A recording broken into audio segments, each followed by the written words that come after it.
Hey, I'm your friend Dr. Charles Apoki.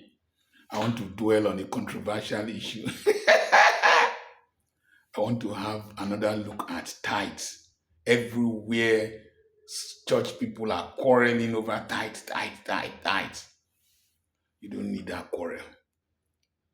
The tithe was a sociological arrangement in the Bible, and it was to provide food for the priests and maybe the needy, because the priests didn't have land, the Levite race didn't have land to farm, excepting those who were poor, who didn't have chance to minister in the temple, and they had to farm to be able to feed. So tithes were not to build churches. There was already, synagogues or temples. There was already a house. And so food in the storehouse. Food in the storehouse. There was a house and there was a store for feeding. The temples were built by donations. And usually, when the Spirit of God moves the people are willing. They will donate and donate. They will tell them, stop. We have more than enough.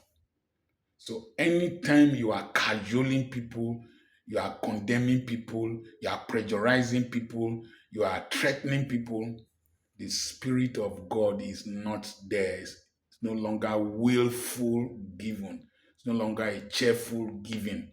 And so the tithe was for a sociological welfare scheme for the priests, the Levites, so that they won't lack. And because they were servants of God, intervening between God and man, it was wickedness for them to be deprived of their livelihood, because the land was shared, they didn't give to them. So God was angry. But number one, we no longer operate that system. Number two, is it good to give? Yes. The work of God must be supported. Tithes and offerings are the minimum you can give. Minimum. And the minimum. And the truth of the matter, for tithes, you can hardly ever accurately calculate the 10%. And so most people don't give exactly 10%. They don't even know what they are giving.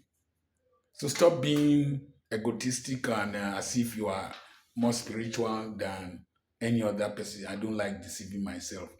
But what is the right approach in this dispensation, or the other approach?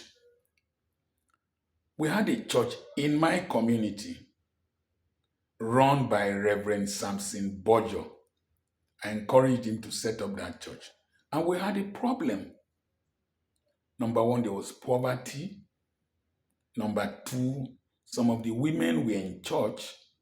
They were still selling drugs, selling cannabis. There was a girl in church who was still doing hookup.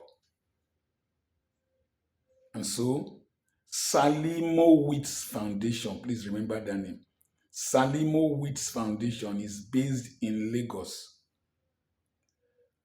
They used to send money to us to give food to people, but at a point, we resolved that if we give the people food, they will need us again. Let's teach them skills. So Salimowitz Foundation sent an amount, and we went to that church and taught them how to do makeup, taught them how to produce snacks, taught them how to repair phones, and taught them other skills. And the pastor then also gave them micro loans, refundable micro loans, interest free. And lo and behold, the girl that was doing hookup started producing snacks, and she stopped. The women selling cannabis stopped because they were now making money from more legitimate means. And that reminds me of the writer of The Cross and the Switchblade.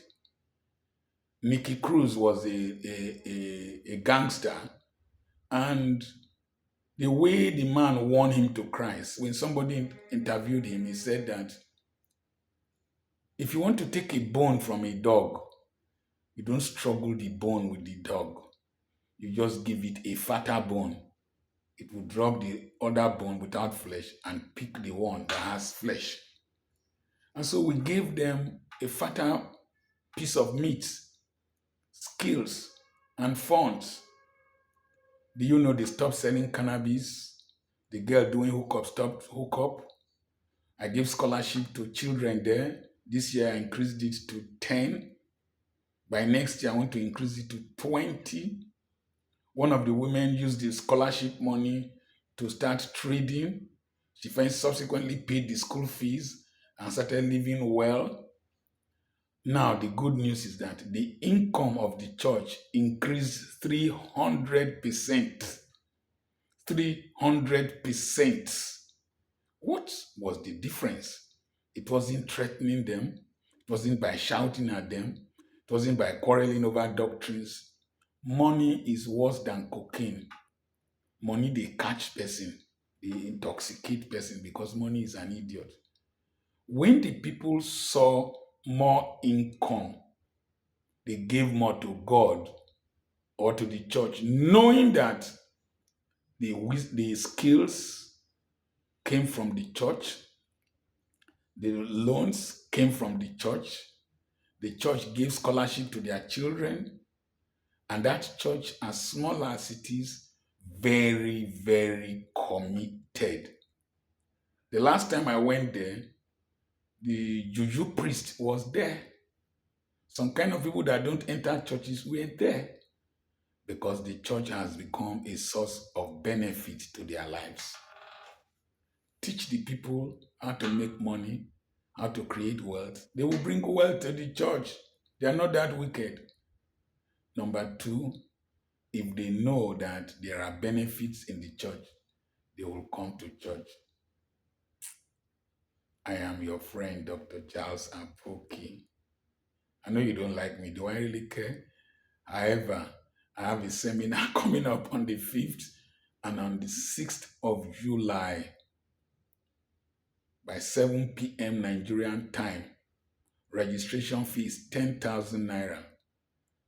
The last one we did 333 people from 33 nations registered and 26 states of Nigeria.